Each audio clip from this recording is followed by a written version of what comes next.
Hello friends, வணக்கம். Welcome to my channel Me&Mom stars. இன்றைக்கி நம்ம சேனலில் சூப்பரான டேஸ்ட்டான ஈவினிங் ஸ்நாக்ஸ் பண்ண போகிறோம். அதுவும் நம்ம வீட்டில் பூரி செஞ்சுருப்போம் இல்லையா, அது மீந்து போயிருக்கும். அதை வச்சு தான் நம்ம செய்ய போகிறோம். நான் இந்த பூரி கோதுமை மாவில் செஞ்சேன். இது நிறைய மீந்து போச்சு. இந்த மாதிரி பொடி பொடியாக நீங்கள் கட் பண்ணியோ பிச்சு போட்டு ஒரு பவுலில் வச்சுக்கோங்க. வெளியில் குழந்தைங்களுக்கு சாட் ஐட்டம் வாங்கி தவிர்த்து கொஞ்சம் அவாய்ட் பண்ணிக்கோங்க.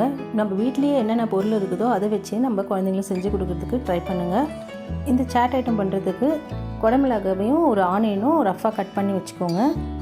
உங்கள் குவான்டிட்டிக்கு ஏற்ற மாதிரி நீங்கள் எல்லாத்தையும் இன்க்ரீஸ் பண்ணிக்கோங்க. இப்போ நான் இது ஒரு 3 பேர் சாப்பிட்ற மாதிரி செய்கிறேன். அதுக்கு ஒரு ஆனியன் ஒரு குடமிளகாய் இருந்தாலே போதும். பூரியில் ஆல்ரெடி ஆயில் நிறையா இருக்கும், அதனால் இந்த டிஷ்ஷுக்கு ஆயில் அதிகமாக சேர்க்கக்கூடாது. இதை செய்யும் போது கொஞ்சமாக ஆயில் ஊற்றி செய்யுங்க. ஒரு பேனில் கொஞ்சமாக ஆயில் போட்டுக்கோங்க. கூடவே சில்லி ஃப்ளாக்ஸ் போட்டுக்கோங்க. கட் பண்ணி வச்சுக்கிற வெங்காயமும் குடமிளகாவும் போட்டுக்கோங்க. 3 பூண்டு பல்ல பொடி பொடியாக கட் பண்ணி போட்டுக்கோங்க. ஏன்னா இது பூரிலேயே டைஜன் ப்ராப்ளம் வராமல் இருக்கிறதுக்கு. கூடவே கொஞ்சமாக கரம் மசாலா, சோயா சாஸ் கொஞ்சம் ஊற்றிக்கோங்க. டொமேட்டோ சாஸ் கொஞ்சம் போட்டுட்டு கூடவே க்ரீன் சில்லி சாஸும் கொஞ்சம் போட்டுக்கோங்க. இது எல்லாமே ஆட் பண்ணிவிட்டு நல்லா மிக்ஸ் பண்ணி விடுங்க. கொஞ்சம் காயெல்லாம் வதங்கணும். பூரியோட மசாலா பிடிக்கிறதுக்காக 2 டேபிள் ஸ்பூன் கார்ன்ஃப்ளவர் எடுத்து நல்லா தண்ணியில் மிக்ஸ் பண்ணிவிட்டு இதில் கரைச்சி ஊற்றிக்கோங்க. வெளியில் வாங்கி சாப்பிட்ற சாட் ஐட்டம் மாதிரி டேஸ்ட்டு வர்றதுக்காக கூட சன்னா மசாலா 1 டீஸ்பூன் போட்டுக்கோங்க.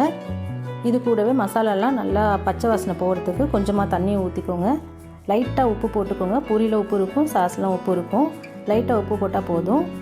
இப்போ எல்லாமே ஒன்றா ரெடியாகிடுச்சு. கூடவே நம்ம கட் பண்ணி வச்சுருக்கிற இந்த பூரியை போட்டுருங்க. லெஃப்ட் ஓவர் பூரியை தான் போடுறோம், ஃப்ரெஷ்ஷாக செஞ்ச பூரி கிடையாது. மசாலா கூட பூரி எல்லாம் நல்லா மிக்ஸ் ஆகிற மாதிரி நல்லா மிக்ஸ் பண்ணிவிடுங்க. கூடவே கொஞ்சமாக பெப்பர் பவுடர் போட்டு நல்லா மிக்ஸ் பண்ணுங்கள். காலையில் பூரி செஞ்சு வச்சுருந்தீங்கன்னா அது மீந்துச்சுன்னா இந்த மாதிரி ஈவினிங்கில் ஸ்கூல் விட்டு வர குழந்தைங்களுக்கு நீங்கள் ரெடி பண்ணி கொடுத்தீங்கன்னா ரொம்ப விரும்பி சாப்பிடுவாங்க. அதுவும் இது மைதாவில் செஞ்ச பூரி கிடையாது, கோதுமை மாவில் செஞ்ச பூரி தான்.